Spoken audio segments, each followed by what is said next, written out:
me, your girl, InDaynaMo, and welcome back to my Taglish channel!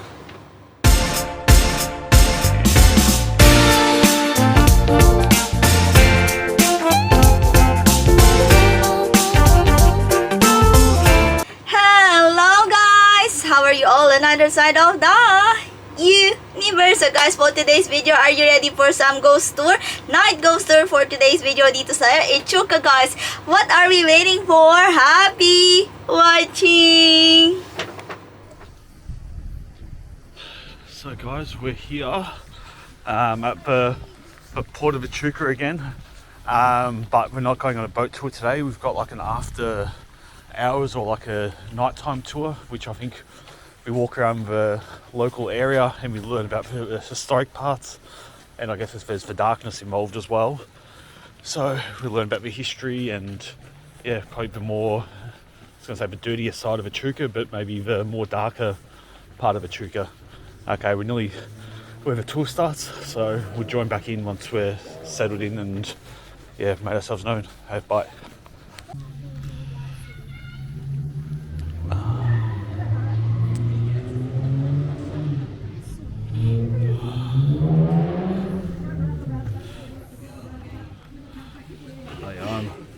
LED lantern. Pay respect to the elders, past, present and emerging. This is the Port After Dark tour. It's the story that not many people know about in Echuca. It's a darker side of Echuca. All sorts of skullduggery and stuff here. We had a lot of itinerants here in the early days when the riverboat days started. Americans, because they knew how to drive paddle steamers. Norwegian, Swedish, Danish, Scottish, French, English, Irish, Italian, German.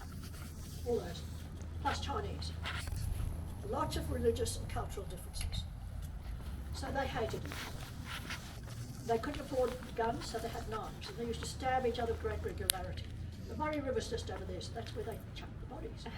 It was very handy. By the late 1800s, the morgue in Echuca was overflowing. So the borough of Echuca were looking for another morgue, and they finally found one. Light your lanterns and follow me.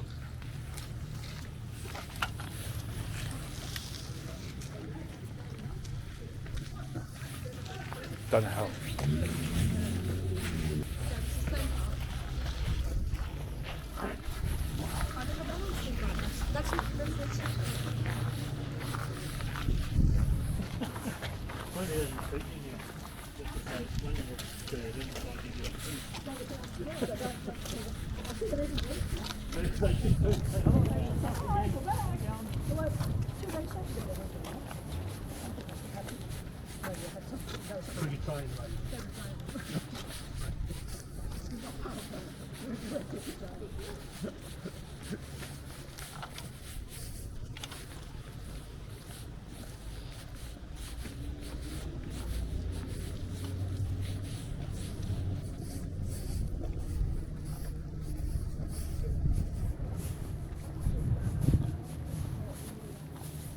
Okay, we'll just stop round about here.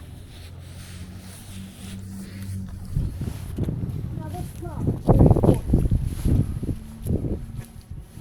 Henry Hopwood founded Echuca in 1850, and he put a punt across the Murray River and the Campaspe River, which is just down the road here. Mainly for the wool growing sheep. When they finish shearing, they want to get their clip down to Melbourne as soon as possible. Had to go on a sailing boat to England. Going to the Roaring Forties, they had to go through Cape Horn in South America. Not the best place. They did make it, they get their money back within 2 years. If not, they just had to cut their losses. That's until the Suez Canal was done. That's how hard it was. Now, Henry's punt was just there. Just down below, where the Mary Ann's tied up, was Leonard's punt. And in between, where those trees are, were two guys, Jamie Cleary and James Russell. They were building paddle steamers there. They had what's known as a pit saw. It's a big hole in the ground and a cross saw going up and down rather than crossways, much easier. And it's the middle of summer. And the borough of Echuca had employed a man called A.A. Masterton to come and clear the trees here because the bullock wagons were having trouble getting onto the punts. But Jamie Cleary and James Russell had brains. They only worked at night. wasn't quite so hot. But this A.A. Masterson one day came along and he was chopping along at about 45 degrees and he thought, I'm going home. So he put a chop under the taproot and went home. Of course, that night Jamie Cleary came along and started sawing. The vibration was so much so that the taproot fell out, the chop fell out and the tree just fell right on top of him. Killed him instantly. Now you young ones, if you feel like coming back at midnight, it's really cool and noisy because you can hear him sawing down there. You might have to stand the water though. I can't help that. That's up to you. But this became the temporary morgue because the people who owned the hotel had owned the building because Henry Hopwood died in 1867. So after that, this building was just left. So they said, we'll turn it into the morgue. So the bodies were put there, and then of course everybody had to congregate at the hotel. Good place. The judge, the coroner, the police, whoever found them. 90% of the people that they pulled out of the water were itinerants. They didn't go by their proper names because they had criminal history. So it was really, really hard to find out who they really were. And if you go down along the road down Warren Street, the cemeteries down there, you will see that we've got about nearly 300 paupers' graves there, just with the first name, because that's all we knew them by. I'm what's known as a clairaudient. I receive messages. I have all my life. I grew up in South Africa. My father was killed in the Second World War, so my mother had to go to work. And I was lucky enough to be looked after by an African nanny who was a witch doctor because I always had my friends playing with me. I didn't know they weren't real. And that was fine until I went to school, but then I'd forget and say, oh look, so-and-so is playing with you. And you'd look at me and think, she's a bit strange. This is once upon a time, of course. And so they completely ostracised me. So I shut down for about 10 years. But things started happening, and I was lucky enough to meet somebody to help me deal with it and control it. Because it's very, very hard if you just let it go.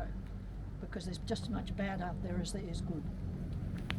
I've been very lucky with the people I've had to help me. And it's really, really helped me. But the hardest thing I find, if I'm walking down the street and I see somebody walking along there and I get a message, but I can't walk up to them and tell them because it's not their time. Or if they come and ask me, I could ask them a question and tell them. But it's not time for them to know what I've found out. And sometimes I find that very hard because I love talking to people. But that's just the way it is. So if you guys come here also, it's the trauma of the energy of the trauma that comes out here, and it's very, very strong. About midnight again, so do come along midnight. I'm working tomorrow, so tell me what it's like, because I'm not coming. And it just pushes you away. You can't. Where you guys are standing, you won't be able to stand there. But the negativity just pushes you right out onto the path. Very, very powerful. Okay, about turn. Quick march.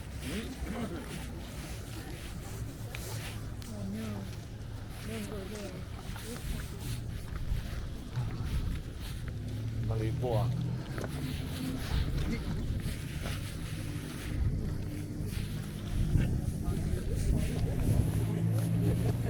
I know we're all there, but it won't be there.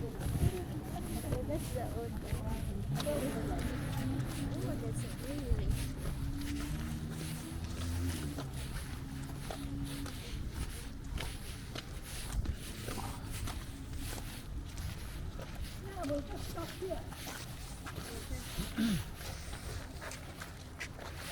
This is the Bridge Hotel. Now Henry Hopwood built that in 1858. And he put it here so that we could look across the Murray River and the Campaspe River. And over time, patrons noticed this lady in a bright blue dress. She would come and walk past them, go up the stairs, stand on the balcony, looking over across the Murray River because there were no buildings here at that time. So she was looking for a husband, father, brother, lover, son, or whatever. And then she'd disappear. But because they were so busy drinking, the patrons took no notice. And this went on for ages and ages. Over time, the building changed hands, became a hostel, became a business, it became a private residence, and then it became a hotel again. About 50 years ago, the new tenant was a hotel. He was doing his till, And the lady in the blue walked past him and went up the stairs, and he said, "Hey, you can't go up there." And she didn't take any notice. He thought, she's going to rob me. So he raced up the stairs to see if he could find her. Couldn't see her at all. She just disappeared. Thought, I better ring the cops. Cop shop was just over the road. So he rang them up and he said, "I'm the new manager of the Bridge Hotel. The lady in a bright blue dress has just gone past. I think she's going to rob me," the bloke said. "Don't worry, mate. She's the lady in blue. She's been in for the last 100 years, so I don't think you've got to worry about her." But she gets up to all sorts of mischief. Just before COVID, we had to restore the building. That slate actually came over as ballast in the sailing boats from England. But they used not Murray pine. Yes, they did use Murray pine instead of red gum for the rafters. And over time, it started wearing out. So the council decided to do the whole building up and bring it back to OH&S. Tradies, being tradies, have radios, and they like them nice and loud. The lady in blue didn't. And she turned them off or moved them. And so of course the guys were yelling at each other, "You blank, blankety blank, no I didn't, yes I did." We were standing there killing ourselves laughing. And this went on for months and months. We told them, they didn't believe us. "Oh no." But in the end they had to believe us because it happened all the time. So in the end they just accepted it. They just, "Where's my radio gone now?" But eventually when it was completed, she was as happy as Larry. But COVID, she loved COVID because there was nobody around. She had a ball. We had a port cat called Stretch, so we had to take it in turns to come and feed him, even though we were meant to be locked up. Not feed the cat. And every time one of us came along, Beck or myself or one of the others, she'd be floating around, wave to us as she goes, because there was nobody else there. She loved it. She thought it was marvellous. We'd go and feed Stretch and pat him and say, "Hello, we'll see you tomorrow," and off we'd go. Of course, once COVID finished, she sort of got a bit upset, but now she's quite happy where she is. And quite often we do get some good photos of her. Sometimes just standing on the balcony. Other times that top window. There was a lady last Wednesday got a very nice picture of her just standing at the window. So as we walk past, just have a look and see if we can see anything.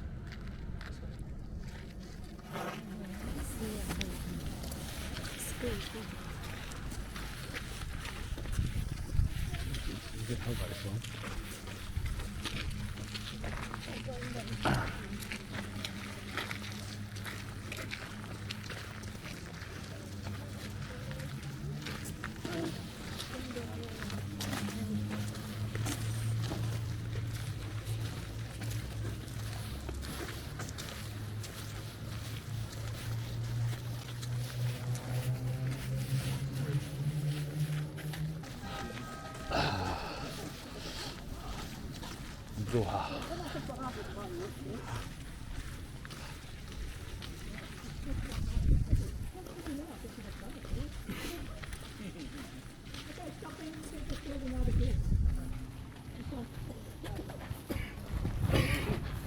Now this is all bare land, of course, in the early days. Then the Evans Brothers sawmill came here. They'd been in the Bala Post in the 1800s, the 1920s. And they came and set up the sawmill here because it's easier to sell timber locally. They put little huts all the way along because they employed about 95 people. It was a very busy sawmill, but at night they had to lock their tools up because everybody was very light-fingered in those days. More so than they are now, if possible. So of course over time, the Evans Brothers closed down and the council put these buildings up here about 50 years ago. And this is run by a woodturner, Michael. When I was researching this tour, I came and had a chat to him and I said, "Do you know any ghost stories?" He said, "Yeah, I've got one here." So I said, "Cool, tell me all about it." Now, Michael used to come in early every morning with his border collie, slide the door open, the collie go lie down, Michael go back and start his loads. But once a fortnight, the dog would sit up because the little shed was still in here. Door opens, footsteps go all the way around Michael, making sure he's got the layers going right. Goes back, the door shuts, dog goes back to sleep. But when Michael retired, the council decided to do the building up. He did not like it. So he marched down underneath the wall and he proceeded to undo the bolts and throw them on people, which wasn't very nice at all. luckily, when this was set up, we had a lady who started, she used to sell artist stuff and artisans and things like that. She's a bit spiritual. She said, I keep feeling somebody around. I said, yes, please let him in. He wants to come back to his little house. So I said, she said, what do I do? I said, just ask him. Here, you're welcome. Please come in. And after about 2 weeks, she came and said, so peaceful now. And I thought, thank God he's back. No more boss signing off the thing. It was fabulous. Yeah. So let's hope it stays like that. Because it was causing a lot of problems.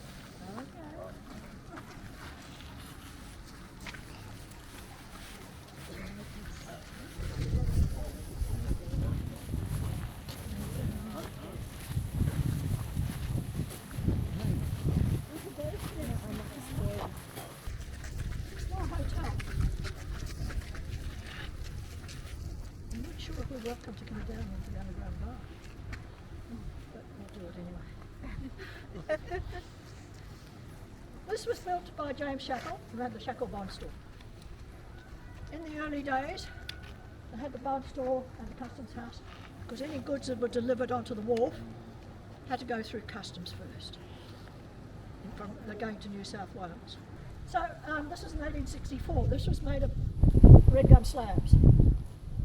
By 1867, he'd built another house, so he sold it to a guy called Joseph Salomon. He put an ad in the local paper owing to the peculiarities of the Echuca climate. A bar has been dug 12 feet underground. It's called the Shades. Well, 1897, we had 5,000 people living here, and we had 78 hotels. So the police decided to take the licenses away from 20 of them. This is one of them. But the man who owned it had the underground bar, so what did he do? Underground. He dug a tunnel through the high street. And he put a man out here called a cockatoo, so when the police came along, he'd whistle. They'd pick up their drinks, open the door, go through the tunnel, cross up a high street, hide behind the trees in the Campaspe River. On the all clear came, they'd come back again and continue drinking. Well, we got 2 Irish lads down there, James and Daniel. Wild Irish lads they were wharfies, working on the wharf. And one Saturday night they came in to have a bit of a night out. Now the Irish, remember that, got blind drunk. They all carried knives, so they stabbed each other to death because they could. So we're not going down to meet them. How about that? Anybody suffering from claustrophobia, don't come down. It's very small, okay? But if you don't, fine. I'm not very good going downstairs, but I'm a bit slow, but I'll send you down first and then I'll fall down after you.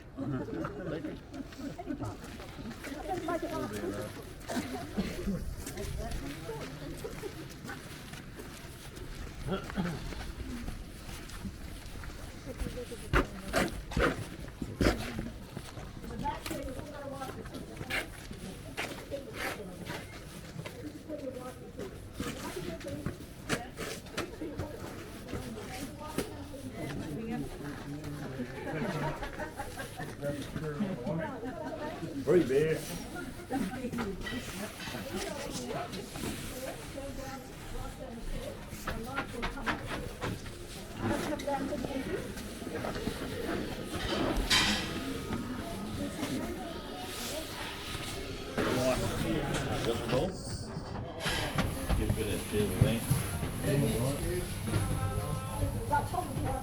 go first. She's got the light.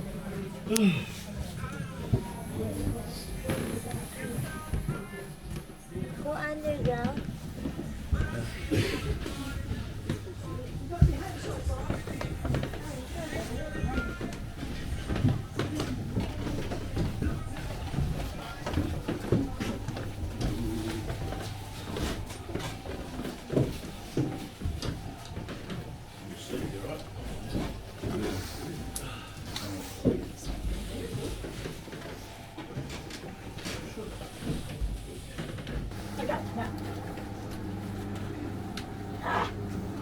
Guess what? Nobody's standing where they were stabbed. Right there. Nobody ever stands there. Now they do get up to a lot of mischief. All of a sudden, you might feel somebody touching your shoulder, or fingers going up and down your spine, or your hair might get pulled. They like long hair. I had a couple of guys from Longreach a few years ago. They like young people. And they were standing there. And this guy said, they didn't believe, I don't believe in this stuff. So I said, sure, that's fine. And he said, somebody's running their fingers up and down my spine. I said, yep. He said, there's a hand on my shoulder. I said, yep. And he shot over there. I worked at shearing sheds. I knew what his language was like. I said, you don't like to talk like that, there's people here. He was petrified. He said, I'll have to believe in that stuff now. But yeah, they don't hurt anybody. If somebody's on their own, they come down, they just turn around and push it back up again. With a big group like that, you haven't got to hurt. They just, oh, we'll just put up with you folks. Yep. So behind you guys, she's only just, she's shivering there at the moment. I've only recently noticed her. There's a lady sitting in the corner, and her husband was killed in the laneway that I'll show you. And she's crying her heart out. Because if they lost their husbands or something like that, they had no means of living, nothing to do. That was just absolutely dreadful because there were so many accidents and so many people stabbed and things. Life didn't mean much in those days. Okay, so you've all survived? Mm-hmm. You're standing right behind you laughing his head off. You'll be right. Now we go through the tunnel. Last person through has to pull the door shut.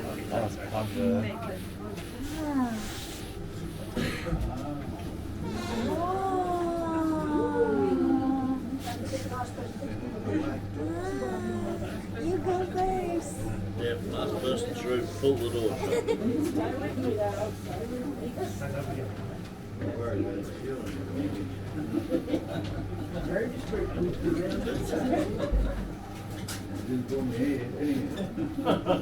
Which one?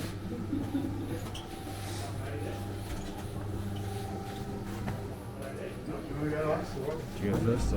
I go. Okay.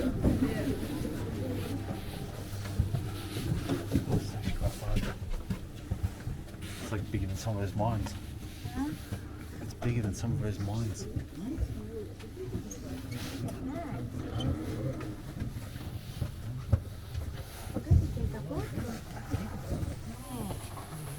Probably the same. It's pretty dirty right there. That ain't oil at all, too.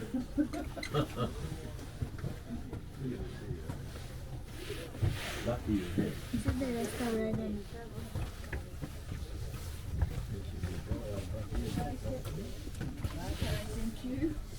Oh yeah, right.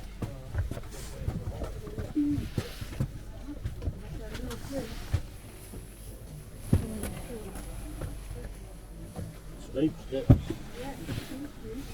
Mind that ledge at the top. Yes. If you big feet on yours.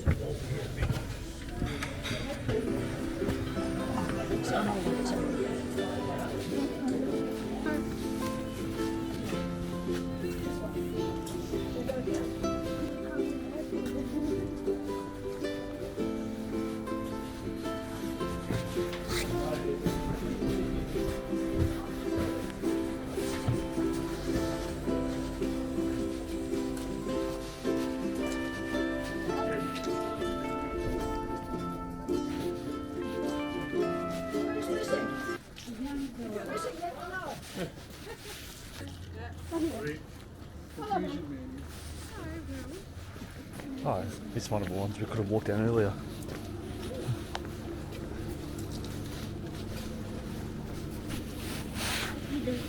You don't know this.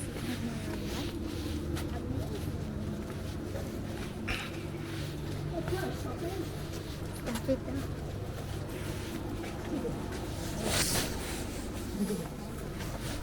This light light.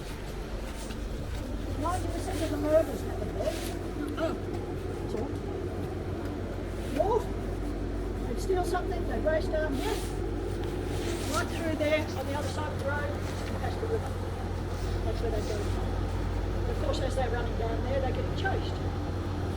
Get stabbed to death. At the moment, I can see about 4 or 5 orbs. I see green orbs floating around. There's a rock wall near the ground, When we get through to the other side, take a photo. Sometimes it doesn't show straight away. And then you look a few minutes later and say, oh my God, there's something there. It's either shadow or sometimes you can see actual shape of the person. It just depends on what they feel like. Okay? Follow me.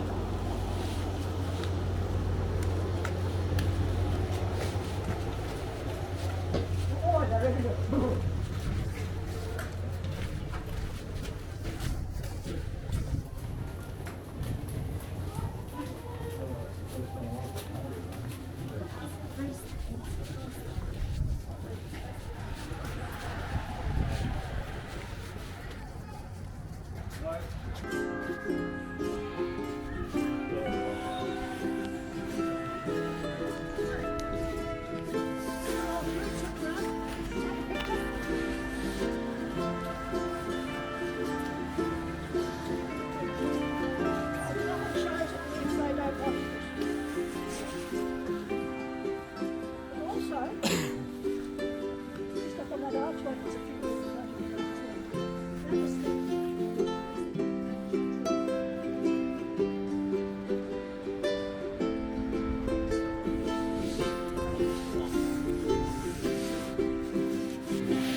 For the travel salesman, labourers, and so on.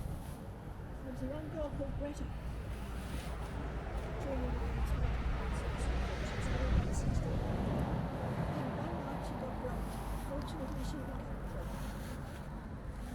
And within 3 months, she was absolutely desperate. She had no family, nobody to help her, nothing like that. So about 3 o'clock in the morning, she rushed down the stairs, took her out the back, because behind that hotel was the last building. What happens now when the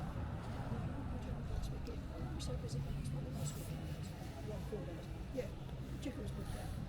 So they let single people stay up in those rooms.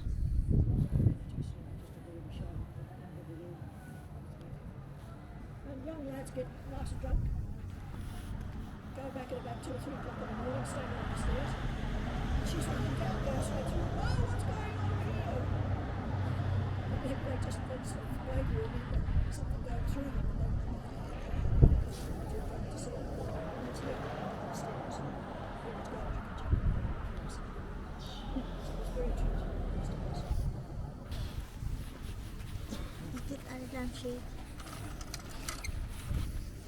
I'm not sure if it's a fire pit or is it chip.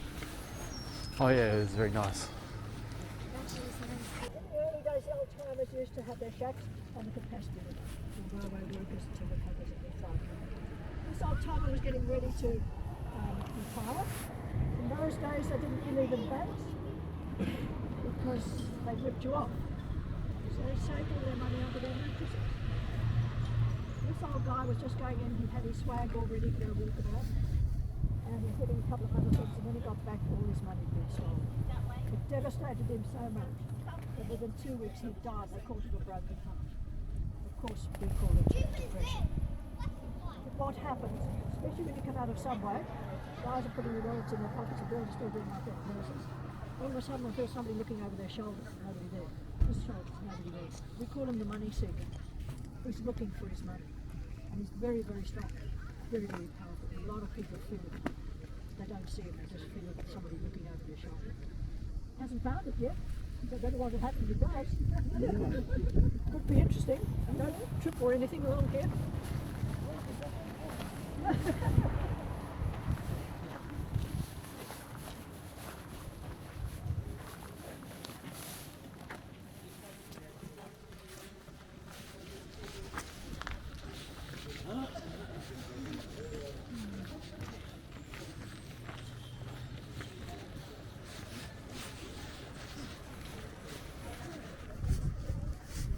Mind the corrugation. Oh, that's it. Yeah, big ditch. Okay, now another story about the Star Hotel. In the 1870s, there's a young couple running, Mary and Henry. Now that Henry was a cousin of Henry Hopwood's. And Mary's father, Thomas Caravan, didn't think he was good enough for his daughter. One night he got blind drunk. This building was built of red gum slabs in those days. And he set fire to it with tar, bitumen and tar and stuff. And of course it lit up straight away. Luckily the couple managed to get out. They had a young baby, girl, and they grabbed hold of her. And as they came through the door, an ember fell on the baby's head. She did survive, but for the rest of her life she had a big bald patch. Unfortunately Mary died because her legs were so badly burnt. And we didn't have a hospital in Echuca at that stage. So Henry had to look after it. About 3 Christmases ago I had a phone call from a lady in Orange. She said, I think I'm Henry Hopwood's last relation. My grandmother was the baby that had the ember fall on her head. She said she grew her hair long, plaited it, and wrapped it round her head so nobody could see the bald patch. So there you go. All of a sudden you get a story like that and you think, wow, how cool is that? There's more to it.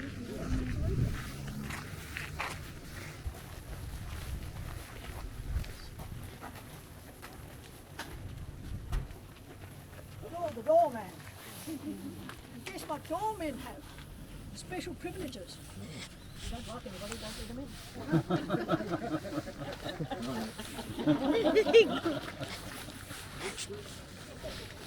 How you doing?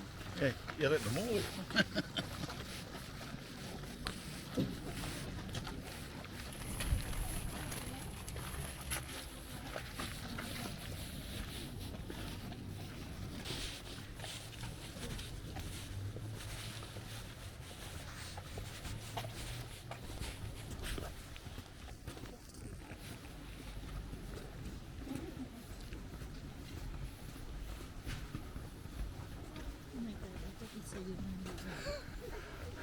Kind of looks like it, doesn't it? It looks like it's a urine. I don't know if it's a urine.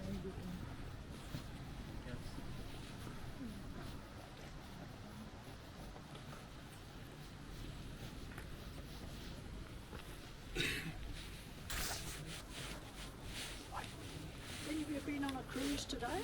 Yes. So you know what the river's like? Ah.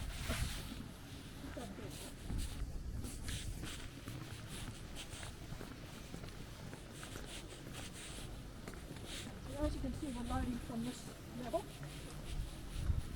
There's the other levels underwater.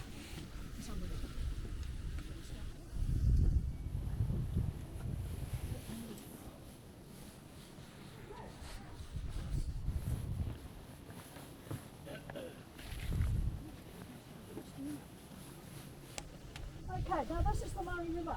However, originally it was a golden river.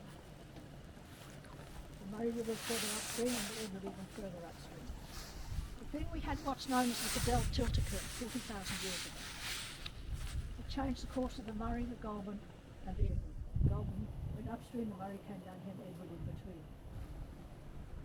If you happen to be driving along towards Barmer, along the Cobb Highway, when you turn right to go to Barmer, on the left you'll see all these huge sandhills. That is where the major part of the tilt happened. So we are on a fault line here. So one day we just might disappear. But that's all right. Somebody might find bits of us all over the place, who knows. Now, Ngundurunderi was the spirit of the ancestors, and he had a lot of wives. And two of his wives decided they were going to run away.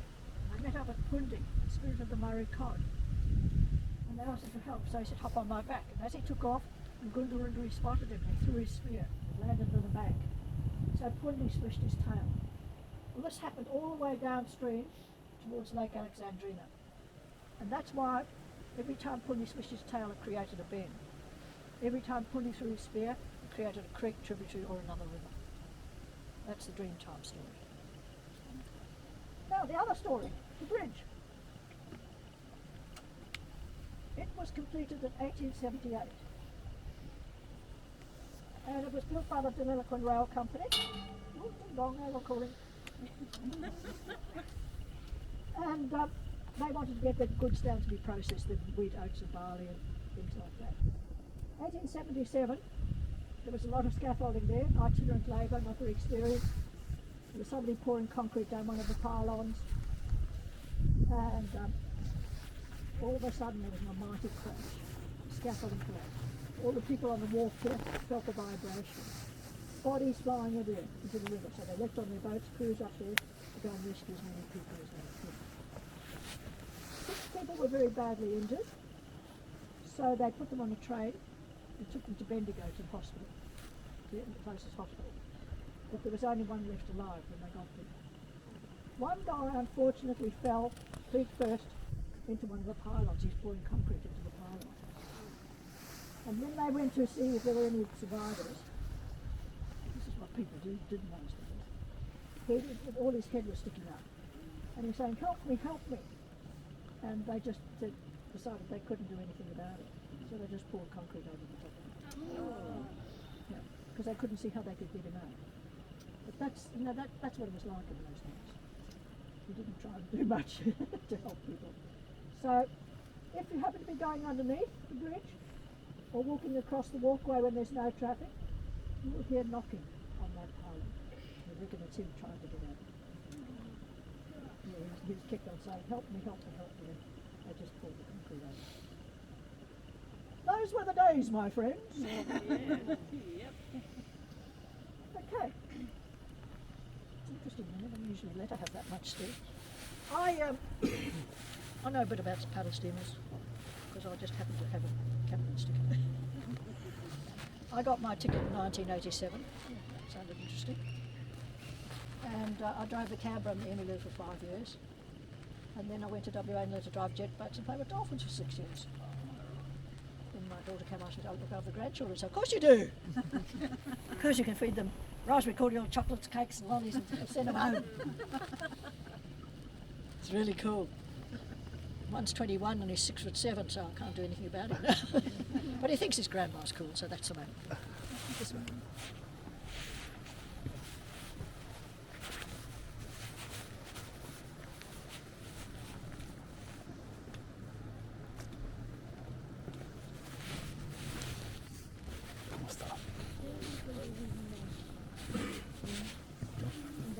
I don't know. Unless they leave it going for the next day. Unless they kind of like have it going like really slowly to the next day, so they have to relight it.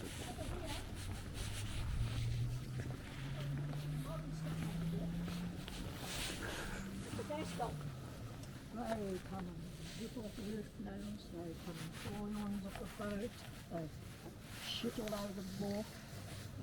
So we just light that gas gun every now and then, early in the morning for about 10 minutes, and in the evening for about 10 minutes.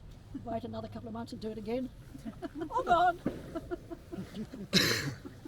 We fixed it.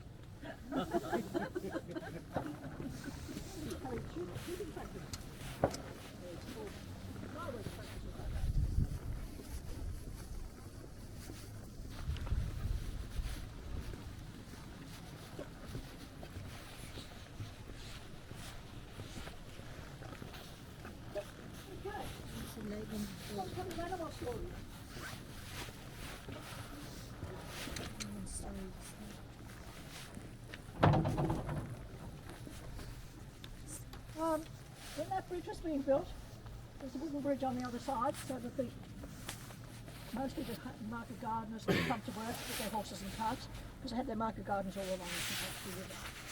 Because once the bridge was completed, the wooden bridge was still there. That bridge was trains only. One morning early, this market gardener coming along with his dog and his horse and cart, and all of a sudden a train arrived. Of course, you've never heard a train or seen that. It blew its whistle. So of course it bolted. Threw the man and his dog into the water and they both drowned.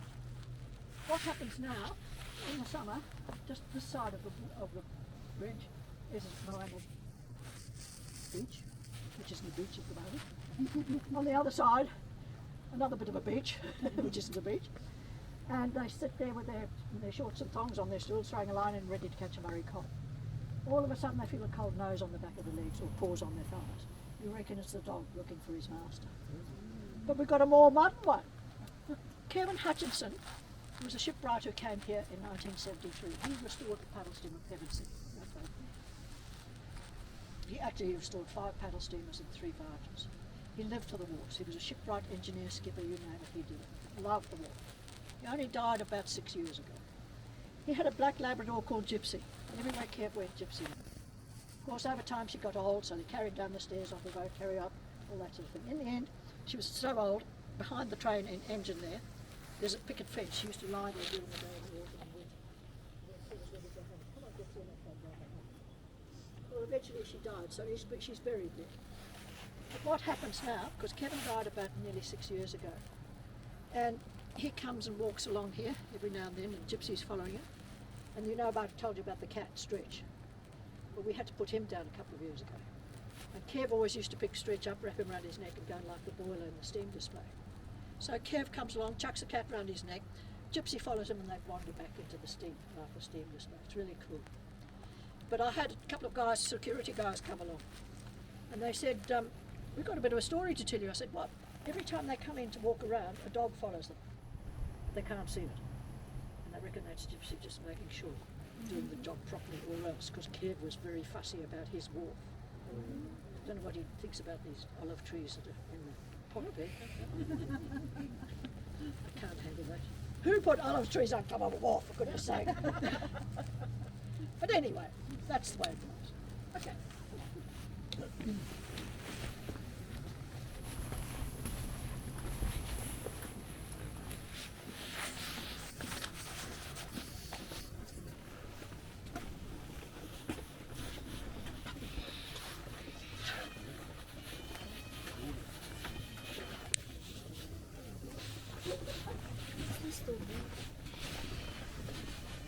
Puede.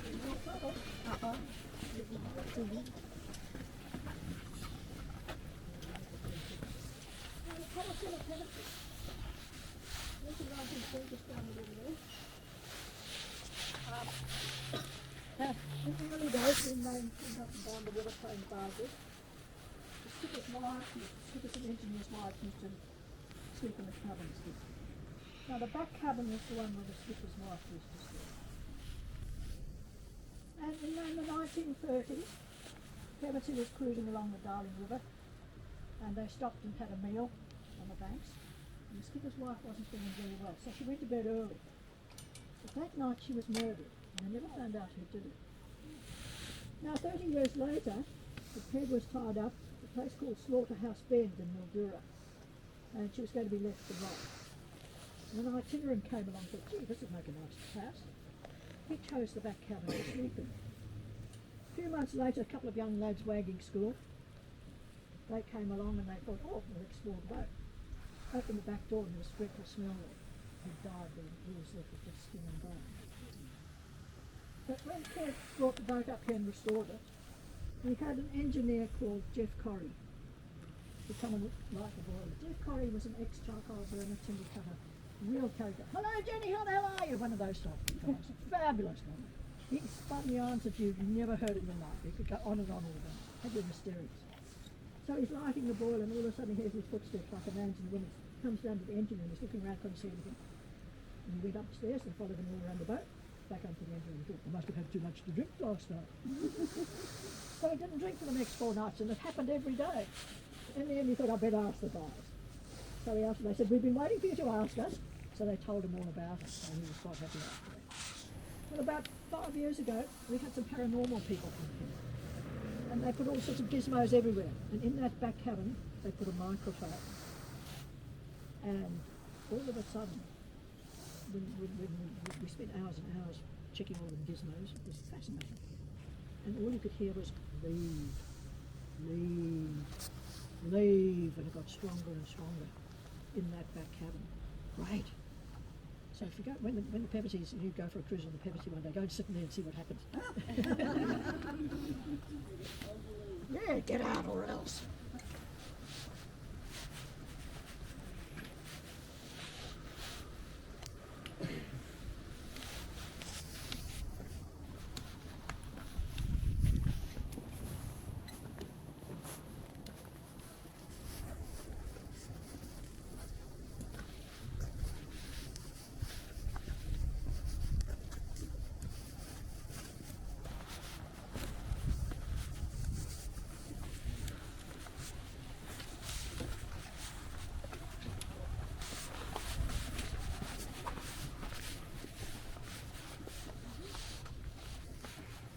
Just standing there is Danny O'Brien.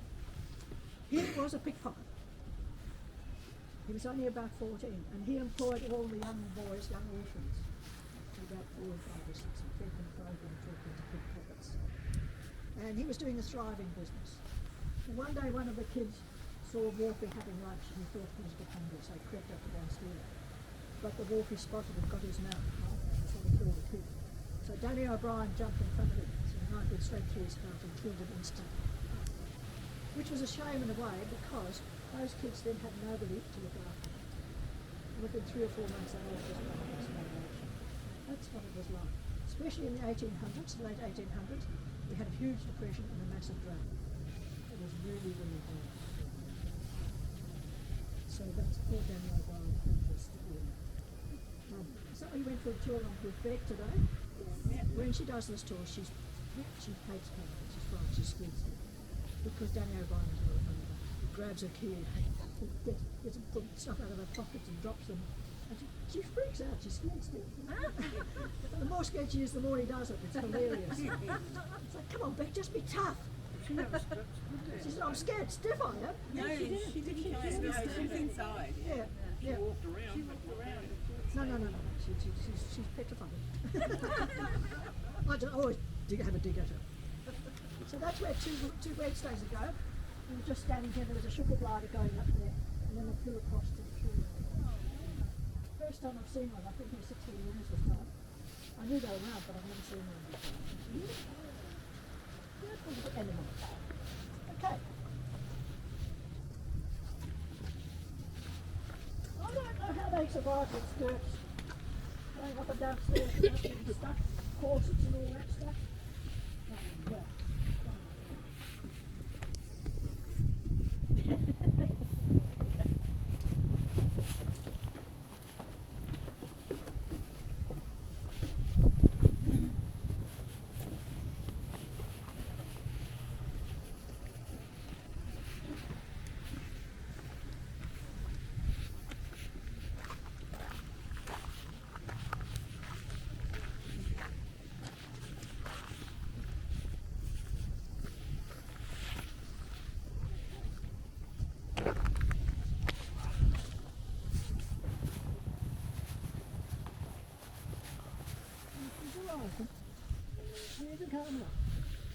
We do have a gauge there, that's in feet, and she's nearly at the 2010-2011 level.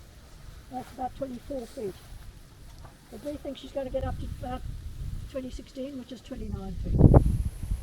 Now, if you happen to look at the website of the river heights along the Murray River, you'll see 90% of them in feet and inches, except Echuca. We're in metres. The last time I looked, we were 92.4 metres. But if we were 92.4 metres, Echuca wouldn't be here. Yes. Because this is a commercial wharf registered with the Port of Melbourne. So our river height is measured from sea level every day. It goes automatically down to Port Melbourne. Has been for many, many years. So that's why it's in metres. If we just do feet and inches, the rest of the river, they just, just feet and inches. That's what we used to have, so that's what we do. So this walkway, it's called the Payne Walkway. Captain Payne was one of the original settlers. He had a second mare, he had 82 paddle steamers, and he had a skipper called, lost the plot. I was thinking about something else.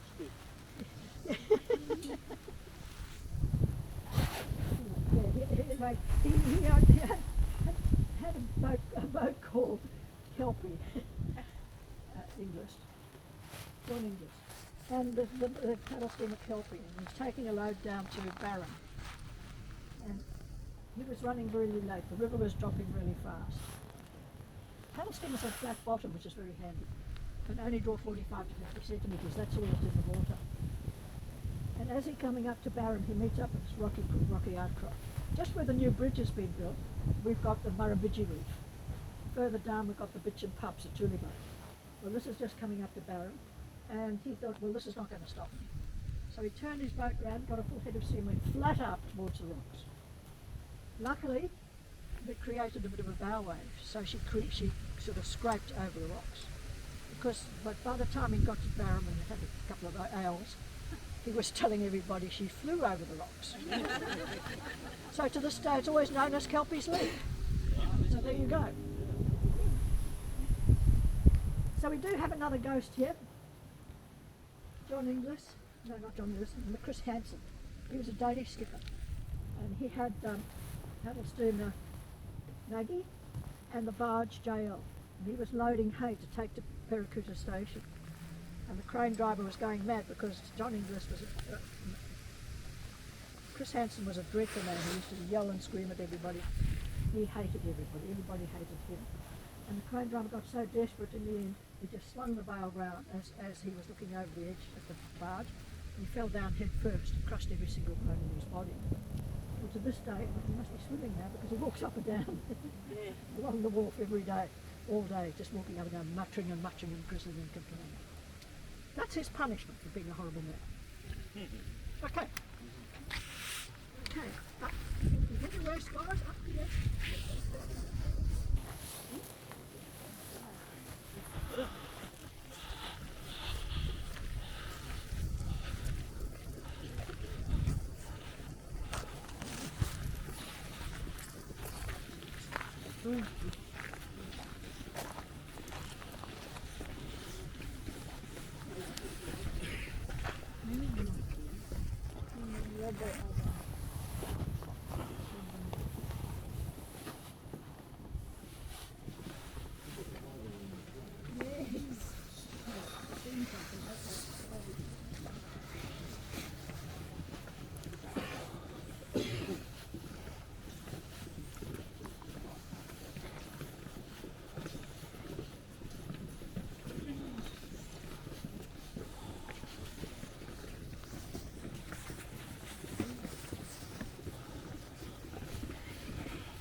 In the world.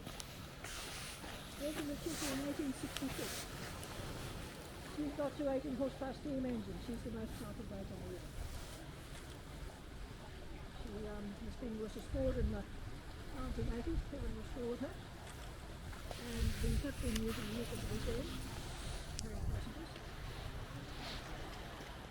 She's a lovely, lovely boat. Best whistle on the river. Oh, the MOT's again. Water running faster. It's hard though, because 90% of the boats burnt, sank or crashed. That never happens again. Ever. She just kept going. Now straight across the river is the Malama slipway, and all the way down along the other side, it's not going with Walking Road. That's where all the Palestinians are left to rot after the railroad days died down. But while it was running, the wharf came all the way out here, and Ned Barnes was there in 1898 with his paddle steamer Resolute, and his wife and little kid came down to visit him. He's having a cup of tea with his wife, little boys came on Daddy's boat, having a wonderful time. Unfortunately, tripped and fell into the river. In those days, nobody could swim. Of course, Ned dived in after him, and they both drowned. But what happens now, all along, if you walk along the bank there, you'll hear kids screaming. And you'll swear there's a kid drowning. Absolutely nothing at all, and that's Ned's kid calling out for help. Ned was known as one of the best skippers on the river. He was known as the Black Angel, he had a big black beard, and looked after all his crew like they were just family to him. He was very, very popular and very absolutely devastated when that happened. But that's what happened in those days. Lifespan wasn't very good, up to 50 years old if they were lucky. That's about it, folks. We've run out of words, run out of stuff, run out of talk, run out of everything. Thank you very much for coming. Does anybody have any experiences in their day? Not sleep, whatever. They're just normal people. Woo! I get a lot of stories from younger people who say when their grandparents die, they see them at the end of their days. I've heard it, but I never really believed it. I've had so many young people tell me they've seen their grandparents say goodbye to them. I think that's amazing. I'm not going to do it, I'm going to hold my kid. Mum, you can't. I said, yes I can, and I will, and I will. So there. So thank you very much for coming. Thank you.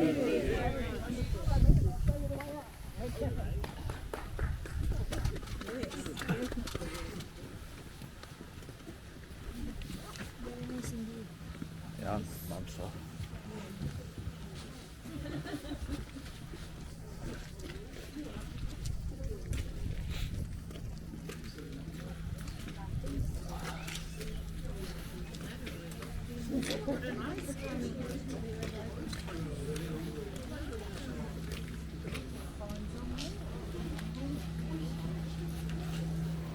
So, that's it guys. That's our port after dark dito sa Echuca guys, dito sa Victoria. And if you remember, Echuca is one of the town along the banks of the Mari River. And if you haven't yet checked our Echuca's videos guys, Echuca videos guys, sa ating mga previous videos, I hope you will watch it before you jump on this video. So, Port After Dark is, of course, obviously, it's dark, guys. Yes, literally, it's dark. So, guys, nakita nyo naman ang ghost tour about the story about the Echuca town, guys. Way back before we have a guided tour, and she was a good commentary about all the details, about all the people behind of Echuca. Way back before, guys. So, nakita nyo naman, we just go back from the time.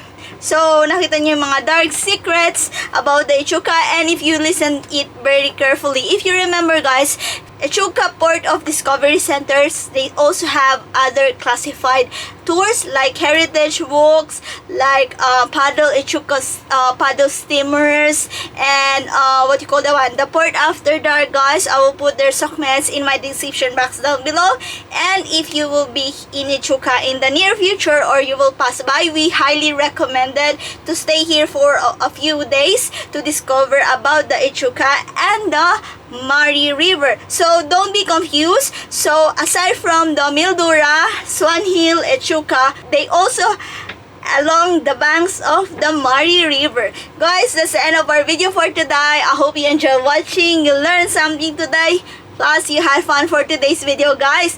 Thank you very much for watching. Thank you for supporting our video, and mega love shout out each wonderful, beautiful people of the universe. Thank you from the bottom of my Hi po, Talamos, please like if you did enjoy our video for today. And please to subscribe if you haven't yet. And don't forget to hit the bell button for you to get notified for our next video. And please comment down below if you like this video po. And see you when I see you on my next one. Bye bye guys, be good, you take care, be safe, and mwah! Ciao!